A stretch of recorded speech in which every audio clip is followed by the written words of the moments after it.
For some analysis now on this, we're now joined on the line by Professor Bheki Mngomezulu, who is the director of Center for the Advancement of Non-Racialism and Democracy at Nelson Mandela University.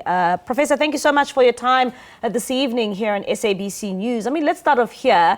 It has been quite busy for the KZN province. Just last week, we had the ANC's NWC making their way there to conduct their post-mortem following the 2024 elections. And now with the EFF, what do you make of the EFF making its way to KZN to analyze their results? Good evening, Sisimbal, and good evening to your viewers. Yes, indeed, it's not a coincidence that you have the EFF going to KwaZulu-Natal immediately after the ANC's National Working Committee, led by its leader, President Cyril Ramaphosa, visited KwaZulu-Natal. This is the same situation repeating itself that happened before the 29 May 2024 general and provincial election. These parties went to KwaZulu-Natal, crisscrossed the province, and both of them also had their manifestos launched at Moses Mabhida. And now that they've suffered seriously at the hands of the MK party, they are both going back to KwaZulu-Natal so they can establish what really went wrong. But one thing that one can appreciate is the fact that when the National Working Committee of the ANC went to KwaZulu-Natal, they gave a signal that they are still in control, which in my view was not a true analysis of the situation. Contrary to that, the EFF is saying that they are mindful of the fact that they didn't perform well in the May 2024 general election, and they are prepared to regroup and then correct whatever mistakes that were made. That is the correct approach, because if you are sick, the first first step to recovery is for you to admit that you are sick. Then people will come and assist you. But if you say you are not sick while you are sick, the problem is nobody's going to come your way. And Professor, I mean, we just heard there with the EFF's national spokesperson, Leanne Matei, saying that they want their votes back. And you'd remember in 2019, they actually did, quite well. And a number of people were impressed with their numbers. And taking it back now to this year's elections, can the EFF claw back their numbers from KwaZulu-Natal? In fact, all political parties still have the potential to do that. But it all depends on how they do it. In other words, strategy is very critical at this time, more especially because there are other role players that were not there in 2019, MK party being just one of them. There are many other parties. We have Rise Mzansi, we have a couple of other parties that are not contested in 2019, but now they are now considered as role players. So what you then do in a situation like this, you sit back and then you try to establish what really went wrong. You do self-introspection. You start by checking on your own as to what you did wrong, and thereafter you look at other external factors. Because if you focus on the external factors without doing self-introspection, you are not going to win this battle. So the approach, therefore, should be for the EFF, which we're talking about right now, to do that self-introspection and check itself. What the Central Command do? What did the leaders in different regions do? Did they achieve the goals they wanted to achieve? If not, what were the causal factors? Once they found answers on that, they put that aside. Then they look at external factors.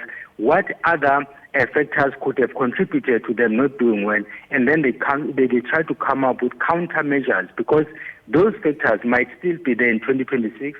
They might still be there in 2029. What you then do is you do a foresight as to what is likely to happen going forward, given the situation you have currently, and drawing from the history that we've had, more especially because the EFF, as you correctly pointed out, has been on the upward trajectory, together with the IFP, together with the Freedom Front Plus, when the other parties like your ANC or DA were on the downward spiral. So then they must capitalize on the successes and then identify other factors that would have contributed to them not doing well, and then move forward from that premise.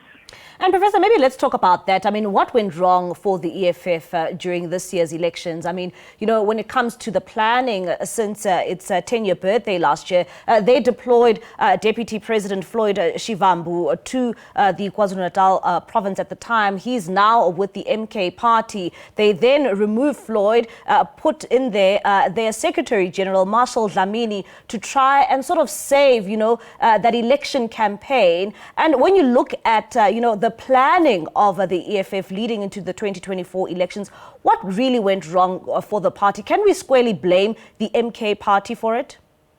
Not necessarily. The MK party is one of the many factors. That is why I was saying that it will be remiss of any political party to focus on the MK as the causal factor. It's true, the MK party has caused an upset to the ANC, to the DA, to the EFF, to the IFP, and many other political parties.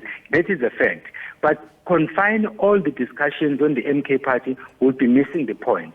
The factors we have just outlined, where the leadership of the EFF seem to be unsure as to who the right person would be to represent it in KwaZulu-Natal, that is where they should start.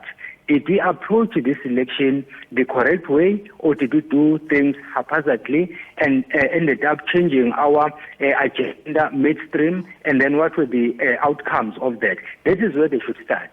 I remember in 2019 when I was with some of them at the provincial operations center in Mayville. I was saying, you guys are coming up with very good ideas, but your mode of articulation is where you are supposed to tone down, more especially in KwaZulu-Natal, because respect takes first precedent in KwaZulu-Natal.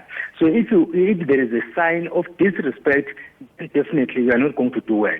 Then the second factor is that when they disbanded the provincial leadership in KwaZulu-Natal, that did not augur well for the party, and it didn't sit well with some of its members.